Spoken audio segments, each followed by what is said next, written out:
Hello friends, आज की इस वीडियो में हम बात करेंगे कि ट्रांसफार्मर की रेटिंग केवीए में क्यों होती है, जबकि सारे अप्लायंसेस जैसे फैन, मोटर, लाइट इन सब की रेटिंग केडब्ल्यू में होती है।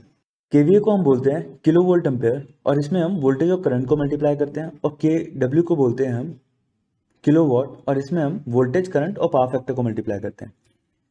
एक केवीए में 1000 वीए होते हैं और एक एमवीए में 1000 केवीए होते हैं। ट्रांसफार्मर की रेटिंग केवीए में होने के दो रीजन होते हैं।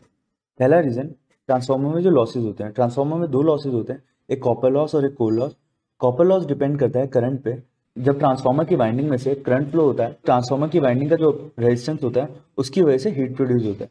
उस हीट की वजह से लॉसेज होते हैं, उसको बोलते हैं कॉपर लॉस। ये लॉसेज डिपेंड करते हैं जो हमारा लोड होता है उस पर। जितने हमारा लोड ज़्यादा होगा उतना ही वाइंडिंग में से करंट ज़्यादा फ्लो होगा और उतना ही हमारे लॉसेज ज़्यादा होंगे।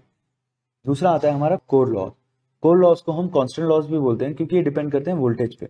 और ट्रांसफार्मर की वोल्टेज हमारी कांस्टेंट रहती है, ये लोड से चेंज नहीं होती है। अगर हमारा ट्रांसफार्मर 1133/11 केवी का है तो वो उतना ही रहेगा, लोड के कम ज़्यादा होने से चेंज नहीं होगा।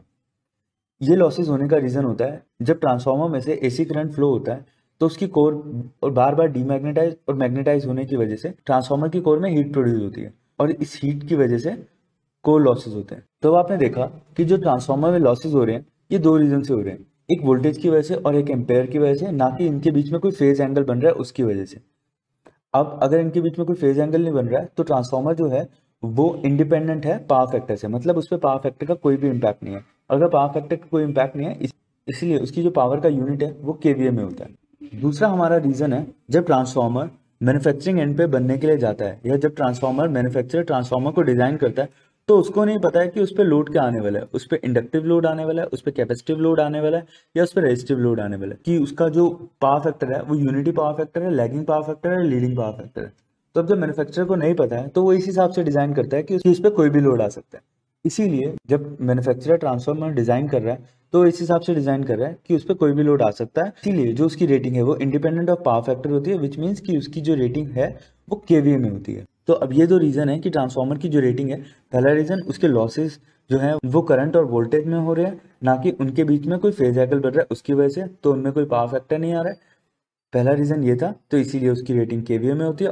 और दूसरा रीजन, जब मैन्युफैक्चरर मैन्युफैक्चरिंग करता है तो उसको नहीं पता है कि उस पर लोड क्या आने वाला है, उसको नहीं पता है कि उस पर कौन सा पावर फैक्टर लगने वाला है, unity power factor, lagging power factor या लीडिंग पावर फैक्टर। इसीलिए इन दो रीजन की वजह से ट्रांसफार्मर की रेटिंग केवीए में होती है। जो हमारे डिवाइसेस होते हैं, ऐसे जो सोर्स डिवाइसेस होते हैं, जैसे हमारा डीजी अल्टरनेटर या ट्रांसफार्मर, इन सब की रेटिंग आपने देखा होगा केवीए में होती है। इसका रीजन यही है कि मैन्युफैक्चरर को नहीं पता होता कि इस पे कौन सा पावर फैक्टर लगने वाला है, leading power factor, lagging power factor या यूनिटी पावर फैक्टर। और दूसरा रीजन इसके लॉसेस। तो जितने भी आपने सोर्सेज देखे होंगे या जितने भी जो भी ऐसे डिवाइसेज हैं जो सोर्स की तरह एक्ट करते हैं, उन सब पे जो रेटिंग होती है वो केवीए में होती है। आई होप आपको ये वीडियो पसंद आई होगी।